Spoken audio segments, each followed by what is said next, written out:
জাহাঙ্গীরনগর বিশ্ববিদ্যালয়ে চালু আছে স্বামী স্ত্রী নামক কোটা। বিশ্ববিদ্যালয়ের শিক্ষক কর্মকর্তারা এই কোটায় তাদের স্বামী বা স্ত্রীকে ভর্তি করায়।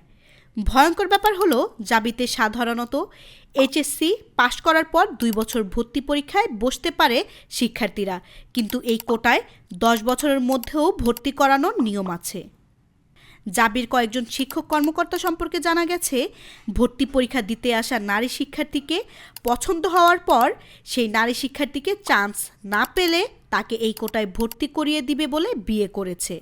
শিক্ষক হিসেবে প্রাইভেট বিশ্ববিদ্যালয়ে পড়াতে গিয়ে তৃতীয় চতুর্থ বর্ষের নারী শিক্ষার্থীকে বিয়ে করে জাবিতে এই কোটায় আবার প্রথম বর্ষে ভর্তি করিয়েছে। এমন আরও অনেক ঘটনাই আছে।